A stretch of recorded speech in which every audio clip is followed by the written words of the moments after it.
আসসালামু আলাইকুম ভিউয়ার্স, শুভ সকাল সবাইকে। শীত আসছে, তাই ধনেপাতাও পর্যাপ্ত পরিমাণে পাওয়া যাচ্ছে। এজন্য আজকে আমি ধনেপাতা ভর্তা বানাবো। সবুজ সবুজ এই ভর্তা খেতে খুবই কিন্তু স্বাদ, কালারটা দেখলেই খেতে মন চায়। নতুন কাঁচামরিচ সাথে ধনেপাতা, এই ধনেপাতা ভর্তা হলে ভাত খেতে খুবই সুস্বাদু হয়। অনায়াসে এক প্লেট ভাত খেয়ে ফেলা যায়।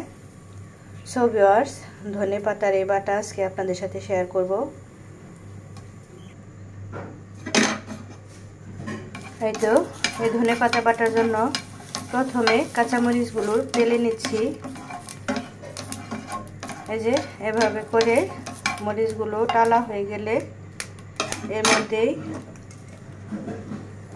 পেঁয়াজ রসুন দিয়ে দিব।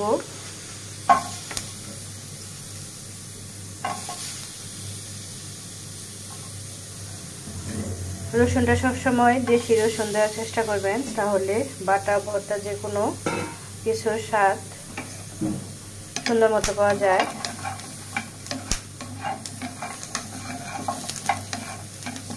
ঘ্রাণটাও খুব সুন্দর আসে,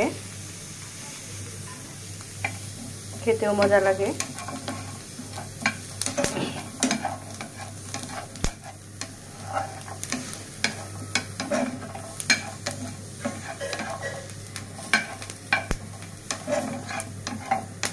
এভাবে করে কাঁচামরিচ পেঁয়াজ রসুন একসঙ্গে টেলে নিতে হবে। এখানে কিন্তু তেল দেওয়ার কোনো প্রয়োজন নেই।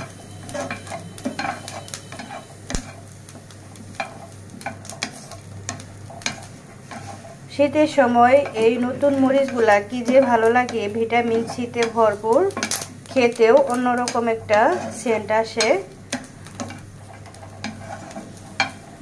আমার কাছে খুবই ভালো লাগে। আপনাদের কাছে কেমন লাগে সেটা কমেন্টে জানাবেন।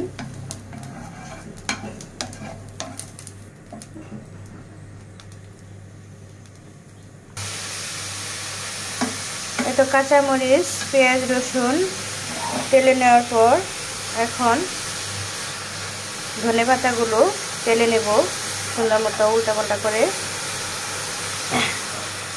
দেখেন কালারটা যে কি সুন্দর লাগে, এত ভালো লাগে। সবুজ, ভাত মাখালেও এরকম সবুজ হয়ে থাকে, খেতেও ভীষণ মজা লাগে।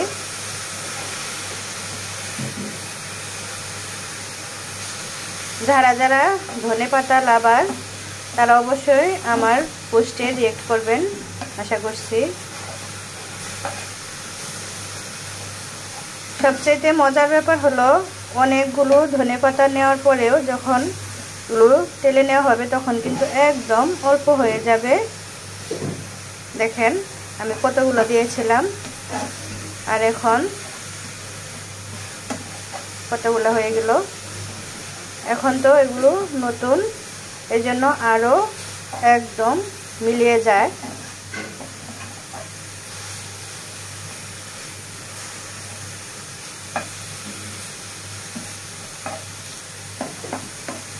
আপনারা চেষ্টা করবেন কালারটা ঠিক রাখার জন্য। এই জন্য কতটুকু ভাজতে হবে সেটা আপনার অনুমান করে নিতে হবে। এর জন্য আসলে বেশি কিছুর প্রয়োজন হয় না। এই তো এভাবে তেলে নিয়ে এখন পরিমাণ মতো লবণ দিয়ে পাটায় বেটে নিব।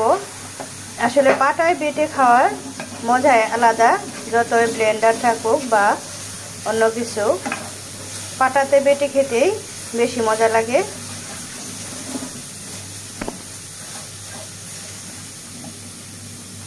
এই তো প্রায় ভাজা হয়ে গেছে, এখন নামিয়ে নিয়ে পাটাতে বেটে নেব। ভিউয়ার্স, আপনাদের সাথে কথা বলতে বলতে এই তো ধনেপাতা বাটা হয়ে গেল। দেখেন কালারটা কি সুন্দর লাগছে, লোভনীয়, দেখে যেন খেতে মন চায়। ভাত মাখালেও এরকম সবুজ হয়, এজন্য আরও বেশি ভালো লাগে, খেতেও টেস্টি। যেহেতু শীত আসছে তাই আপনারাও এরকম করে খেয়ে নিতে পারেন, রুচির পরিবর্তন হতে পারে। সো ভিউয়ার্স, ভালো থাকবেন সবাই। Thanks for watching. আল্লাহ হাফেজ।